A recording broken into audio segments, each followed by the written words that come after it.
Jeremiah 25.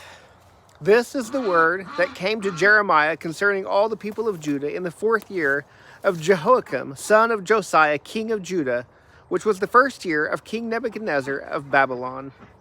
The prophet Jeremiah spoke concerning all the people of Judah and all the residents of Jerusalem as follows. From the 13th year of Josiah, son of Ammon, king of Judah, until this very day, 23 years, the word of the Lord has come to me, and I have spoken to you time and time again. But you have not obeyed. The Lord sent all his servants, the prophets, to you time and time again, but you have not obeyed or even paid attention. He announced, "Turn each of you from your evil way of life and from your evil deeds. Live in the land the Lord gave to you and your ancestors long ago and forever. Do not follow other gods to serve them and to bow and worship to them, and do not anger me by the work of your hands.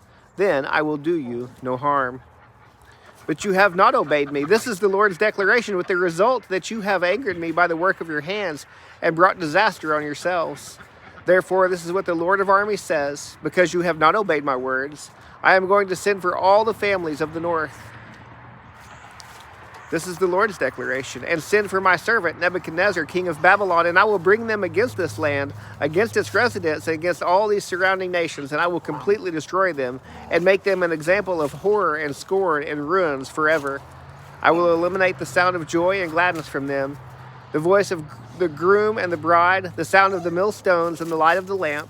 This whole land will become a desolate ruin, and these nations will serve the king of Babylon for 70 years. When the 70 years are completed, I will punish the king of Babylon and that nation. This is the Lord's declaration. The land of the Chaldeans for their iniquity, and I will make it a ruin forever. I will bring on that land all my words.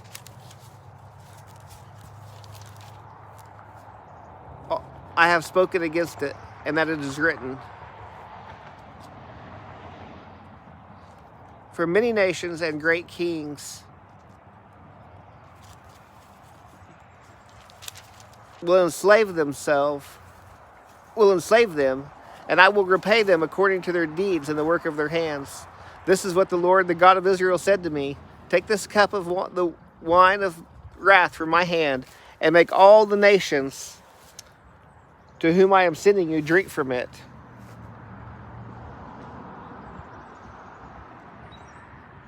They will drink, stagger, and go out of their minds because of the sword I am sending among them. So I took the cup from the Lord's hand and made all the nations to whom the Lord sent me drink from it.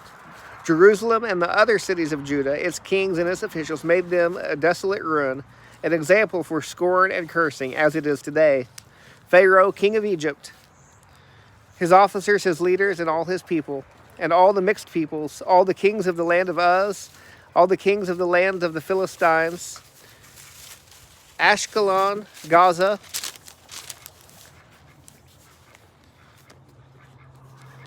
Ekron, and the remnant of Ashdod, Edom, Moab, and the Ammonites, all the kings of Tyre, all the kings of Sidon, and the kings of the coast and islands, Dedan, Tema, Buz, and all those who clip the hair on their temples, all the kings of Arabia, all the kings of the mixed peoples who have settled in the desert, all the kings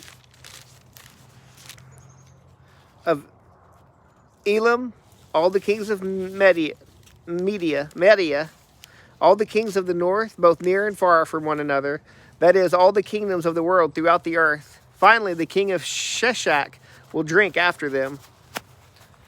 Then you are to say to them, this is what the Lord of armies, the God of Israel, says.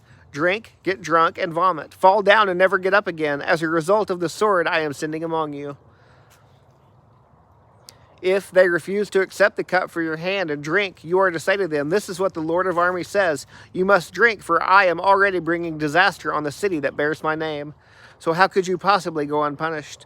You will not go unpunished, for I am summoning a sword against all the inhabitants of the earth. This is the declaration of the Lord of armies.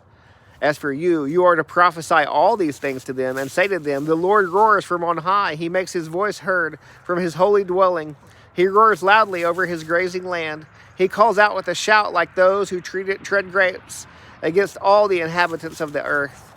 The tumult reaches to the ends of the earth because the Lord brings a case against the nations. He enters into judgment with all the people. As for the wicked, he hands them over to the sword. This is the Lord's declaration. This is what the Lord of armies says. Pay attention.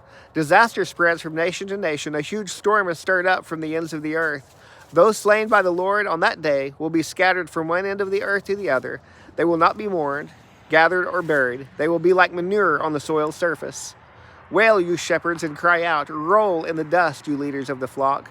Because the days of your slaughter have come, you will fall and become shattered like a precious vase.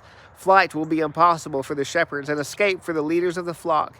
Hear the sound of the shepherd's cry, the wail of the leaders of the flock, for the Lord is destroying their pasture.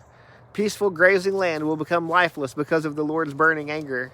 He has left his den like a lion, for their land has become a desolation, because of the sword of the oppressor, because of his burning anger.